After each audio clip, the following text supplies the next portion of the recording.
Okay, so I think the first major difference that you really want to consider when you look at ASD Essential 8 as a security framework is that it's really not a framework in a comprehensive way, in the way that NIST CSF or ISO 27001 are comprehensive frameworks, in that those two frameworks provide integrations with all of the elements of the organization, including the executive, which is probably the most important component when it comes to implementing and funding and having organizational support for the implementation of a security system.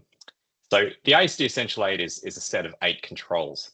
The other frameworks include controls, and there's quite a significant overlap between the controls that are recommended in ISO 27001 and the NIST CSF.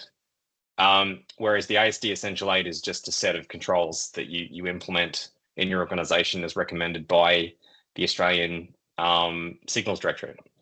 So I think the main thing that people need to understand about the difference between those different frameworks is that ISO 27001 and NIST CSF provide organizations with a way to approach which controls they should implement, whereas the ASD Essential 8 is just a set of 8 controls that the Australian government, specifically the Australian Signals Directorate, believe that all Australian organisations should implement. So it's like the ASD Essential 8 would be a minimum set of controls if you're going to do anything at all to be, to provide some protection against, threat actors, then implement the ASD Essential 8 controls. If you are looking for a more comprehensive solution, then you would look at the frameworks to complement ASD Essential 8. Yeah, I'd say I think that the main attraction for the bigger frameworks, especially ISO 27001 for organizations, is going to be that they can use their organization's specific risk scenarios to decide which controls are appropriate for their organization and risk level. And that's different to the ASD Essential 8 because the Essential 8 just sort of says implement these controls. And there's really no good way to decide where the controls should be implemented and what the scope of the controls should be.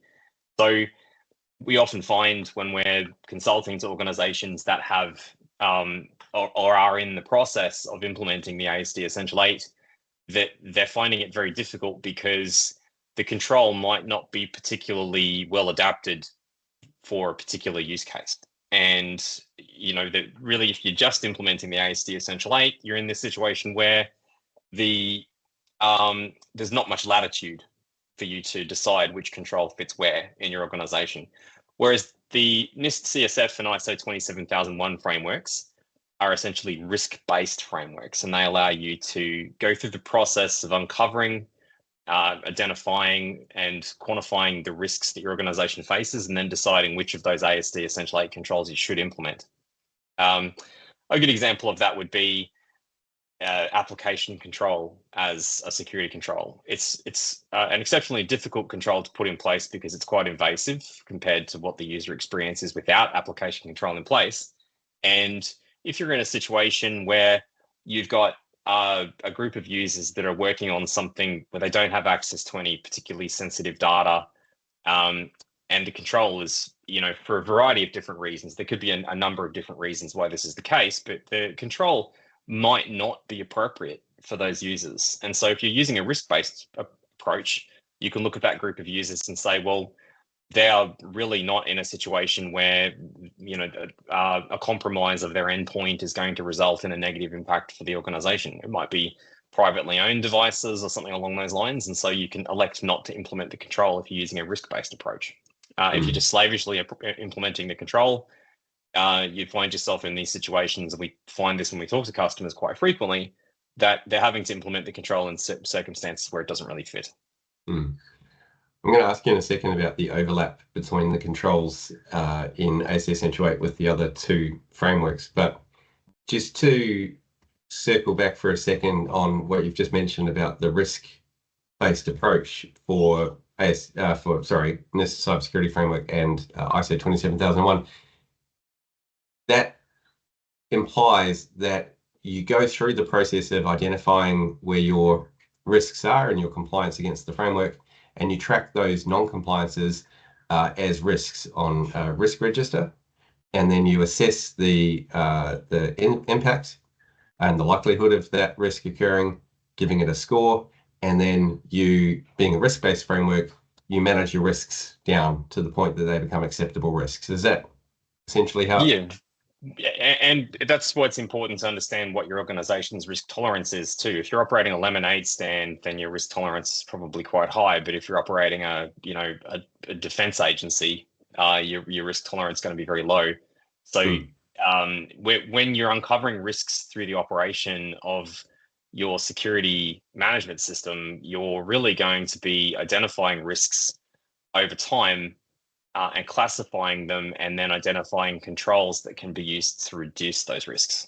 And so that's the selection of controls is a way to reduce the risk, that's been identified through that process.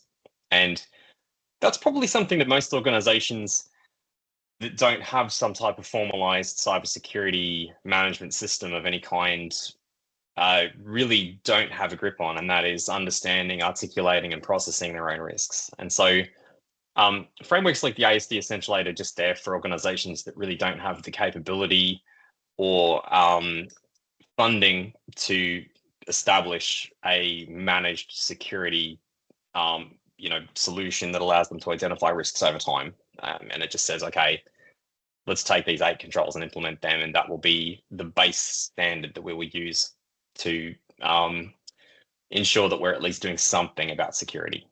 Yeah. How do the maturity levels work as far as the ASD Essential Eight goes? You've got 3 maturity levels. What do they typically align with?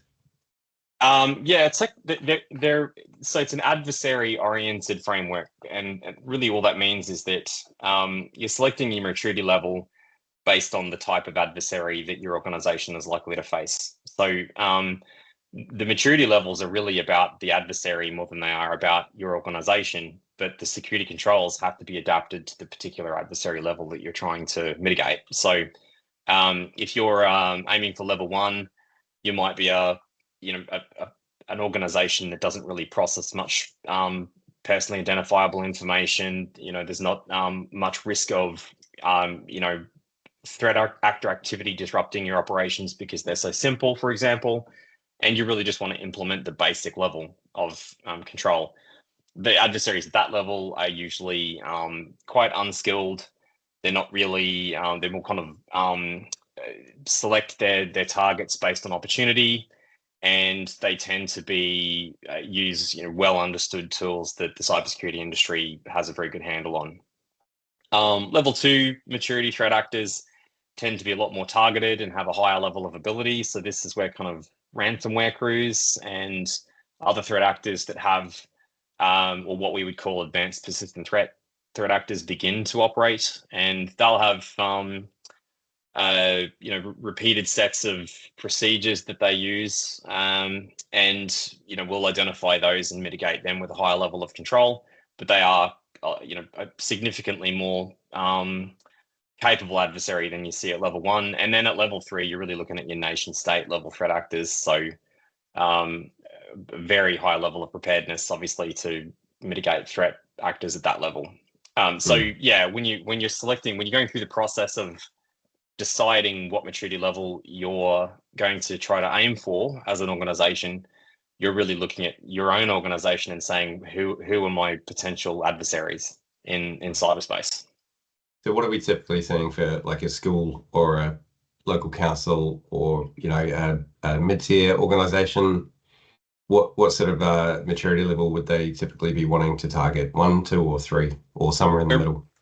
Usually 2, yeah. And I usually say to a lot of these organizations, we're looking at it as level 2.5, because there's a lot of level 3 controls that are easier to implement that you may as well implement if you're going for ASD Essential 8. So a lot of the level 3 controls are about centralized logging and having logging managed and processed by someone who understands the alerts and is able to respond to potential security events and mitigate them in reasonable periods of time after the alert is triggered. So that's really about having a managed security operations center capability or managed detection and response capability. But yeah, level 2.5 is about what I'd recommend most organizations look for. There's some level 3 controls that are very, very difficult to get to. And unless you're as I said, like a defense agency or a state government entity or something along those lines, then you probably don't need to be like aiming for anything above about 2. Yeah. What about the overlap between the controls, just to circle back on that earlier point? Yeah.